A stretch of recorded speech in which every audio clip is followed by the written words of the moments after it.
All right, let's get more perspective on this. Joining me from London is Mr. Alexander Nekrasov, former Kremlin advisor in Cairo, Egypt, by Mr. Bashir Abdel Fattah, editor-in-chief of the Al Ahram Democracy Review, and also in Fort Lauderdale, Florida, in the U.S. by Mr. Seth Kaplan, managing partner of Airline Weekly.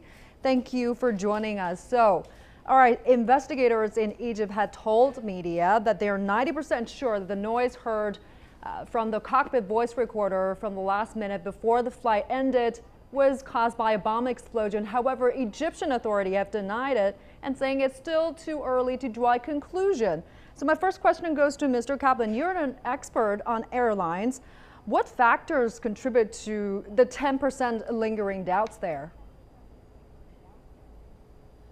Yeah, quite honestly, I think even giving that a 10% chance that something else would have caused this is probably overstating the case. You know, we're talking about an aircraft with an extraordinarily safe safety record.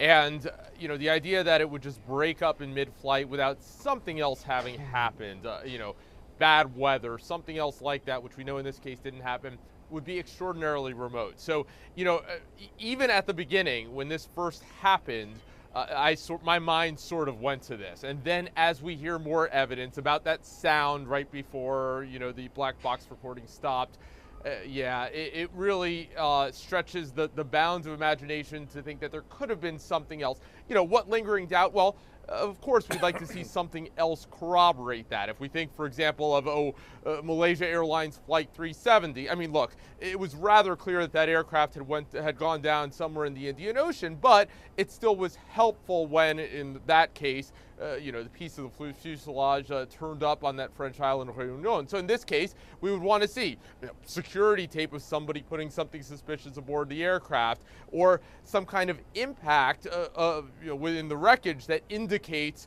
a point of impact, you know, where a bomb, for example, had gone off. So those are the kinds of things that you would want to see to corroborate that. But to be clear, at this point, you know, the starting point is that a bomb seems to have gone off and brought down this aircraft. What would you be looking at particularly, you know, during an investigation if you want to decide there is a terrorist link involved?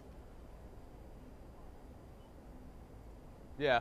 Well, you know, if we think back to, you know, Pan Am Flight 103, which exploded over Lockerbie, Scotland, probably the most famous, you know, although in that case a quarter century ago. Yeah, so in that case, you know, there was both physical evidence in the wreckage. You sort of had a point of impact. And yeah, then there was, in that case, a suspicious radio that later turned out to have been allegedly linked, in that case, to Libya. But so, you know, it's a combination of crash investigations, and here you have obviously several countries involved here, and then also intelligence operations. In that case, which allegedly linked it to another country. So probably some combination of the two. The physical evidence, what we've heard on the tapes, and then also some intelligence operations that are no doubt going already. All right, let me ask Mr. Fattah to jump in on this. He's joining us from Egypt. So we're hearing different voices from the UK, US side, and Russia and Egypt side. The Egyptian authorities are complaining that the US and UK are not sharing evidence, not sharing intelligence. What should we believe here to tell? Who should we believe here to tell the truth?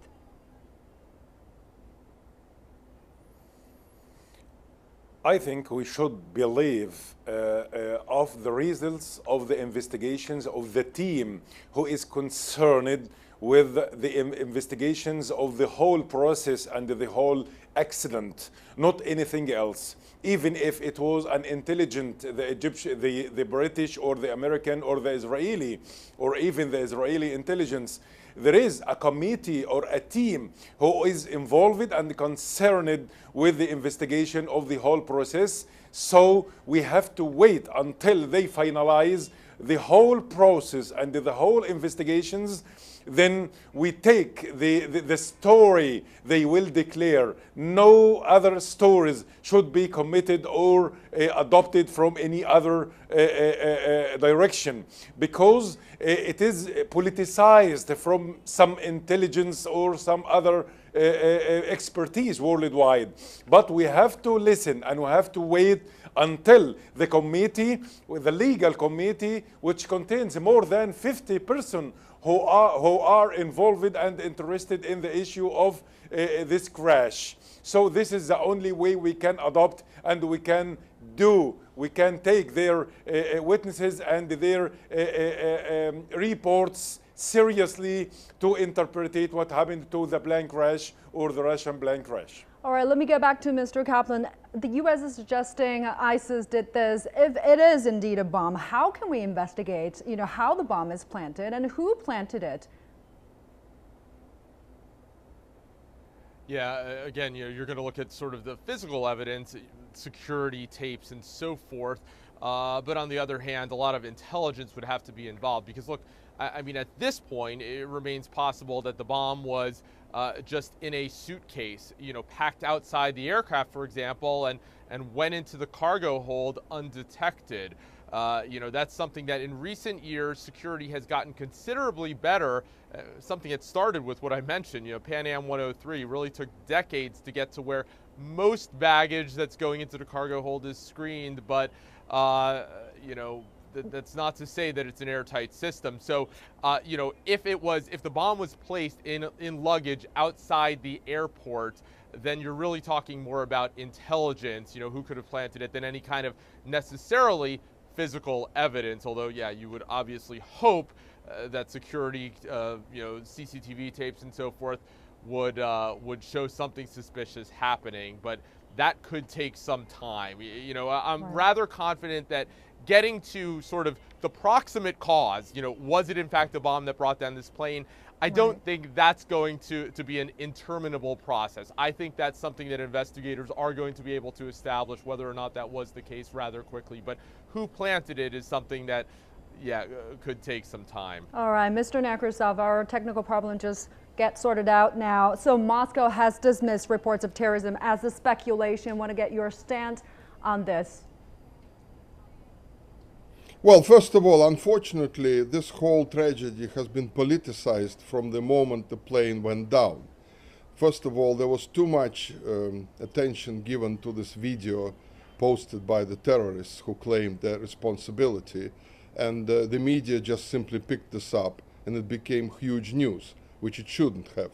Secondly, we saw Britain, this knee-jerk reaction, claiming that it had some sort of intelligence that it was a terrorist attack. Now we learn today it was the Israelis who passed something on to the British. It was not the British intelligence services. And immediately panic started to spread everywhere. Other countries started banning flights to Egypt and so on. And the Russians, I think, also got sucked into this hysteria, because it's a bit odd for the Russian government to say that it's still not clear what happened, and yet to announce they're taking out about 80,000 Russian tourists and banning all flights to Egypt.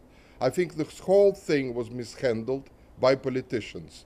The professionals were, asking for calm and saying, give us more time, while politicians were trying to either protect their own position or being hysterical, basically. Mr. Fatah, from your point of view, how much politics is really involved in this? Why did U.S. officials believe it is ISIS? And if it is ISIS, and that's a big if, what does it tell us about ISIS in Sinai region? I think politics was remained from the beginning of this crisis. For example, any declarations or statements should be taken from the investigators or the technicals who are involved in the issue of aircrafts and so on. But from the beginning, the intelligence, the American intelligence or the British and then the Israeli intelligence, all the time they give statements and they are trying to give reasons for the crisis before analyzing the flight recorder, the two boxes of the flight recorders. So I think it was a try from Western intelligence or Western governments like the Americans and the British to politicize this crisis in order to put pressures in both Russia and Egypt because of the strategic and the military cooperation, the developing military cooperation between Cairo and Moscow in the last few months, and also the military intervention from Russia in Syria, which is supported by the Egyptian government. So I think, and there are many crises like this worldwide, but no interference from intelligence or Western government like this. And also the campaigning against the Egyptian authorities and the Egyptian airports like this, it is unheard of in accordance or in comparison with any crisis worldwide like the Malaysians or any other crisis like this. So I think politics is remained from the beginning, and some governments and intelligence are trying to abuse this crisis to put pressures on both Russia and Egypt to control the relationship, the developing military and the politics and the security coordination between Egypt and Moscow in the last few years. So tell us really, how worried is the Egyptian government there? I mean, there are fears that ISIS is planning operation there in Egypt, and the economy and tourism industry in Egypt has already been deeply burdened over the years for political instability. So how are people coping there? Yeah, in Egypt there is a problem. We are suffering from terrorism after the revolution, or what we call revolution in 2011. Terrorism attacks began from Sinai, and after ISIS rising in Damascus, in Raqqa in Syria, and then in Sinai, Egypt is suffering so much from that. But if adopted that a terrorist attack was responsible for the crash, the Russian crash, plane crash, I think Egypt will suffer so much economically, because the tourism sector is very much important in providing the hard currency for Egypt. And also our economy is trying now to reveal again and to develop again, and such crisis will very much affect passively the Egyptian economy. But still there are some political issues and the political interpretations and also abusing of terrorism from some intelligence. For example, ISIS, the United States and the international alliance are trying to fight ISIS more than 1 year now, or 1.5 years, but no results has been done. So I think there is a try to abuse ISIS in the area and the Middle East to put pressures on some governments, like the Egyptian government, for example. Or how can we understand that the foreign intelligence has information about ISIS communication, but they never give this information to the Egyptian government to benefit from such information in the investigation and to control such terrorist attack. Okay, so Mr. Nekrasov, what does this mean now for Kremlin? I mean, will this affect Putin's Syria policy now? Well, first of all, I think it's a misconception that Putin will be under pressure of what has happened with the plane, simply because the perception among the Russian people that ISIS is the creation of the West and its allies. So even if it's proven that ISIS has actually blew up that plane, even if I say, then it won't put any pressure on Putin, because ISIS was threatening Russia before that incident. So the operation in Syria will continue, whatever the outcome of this investigation.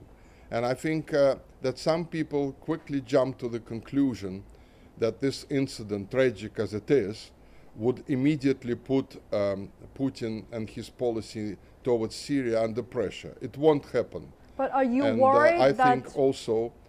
Are you worried that with Putin's intervention in Syria, his policy there, will this make Russia vulnerable, or even worse, become the main target of ISIS attack in that region? Well, first of all, Russia was vulnerable to Islamic terrorism even before the Syrian operation. So that is not something that changed the picture.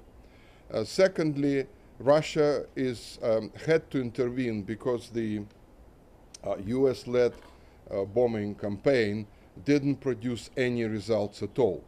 And unfortunately, the ISIS were threatening Russia, as I said already, and they were threatening to start operations in North Caucasus and so on.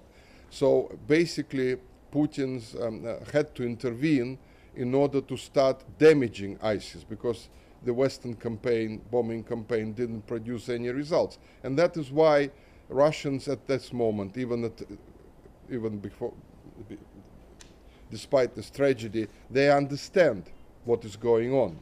And as I said, this perception that ISIS is the product of America and its allies, it throws a completely different light on everything that's going on. And by the way, I want to say about security at airports. Now, this, I think, is a far-fetched conclusion that Egypt is a dangerous place and all the other places are not. Listen, if determined terrorists can infiltrate the security services, the security apparatus in any airport, which they can blow up any plane. You see, that's the point.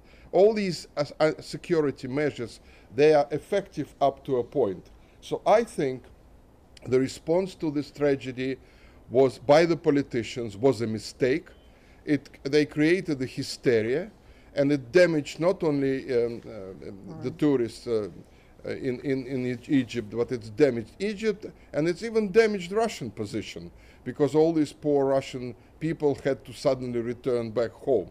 So I think that, you know, under such situation, everyone has to keep a calm nerve and wait until the investigators say what happened, and stop speculating like the media does all the time, and some of the politicians as well. And of course, the political games that were played, I think they were just disgraceful, and I think Mr. Cameron should think twice before using a tragedy like that for his political purposes. All right, thank you, Mr. Nekrasov, joining us there from London. We're running out of time, we've got to go. Thank you so much, Mr. Seth Kaplan, joining us from Fort Lauderdale, and Mr. Abdel Fattah joining us from Egypt, and Mr. Nekrasov. Thank you so much.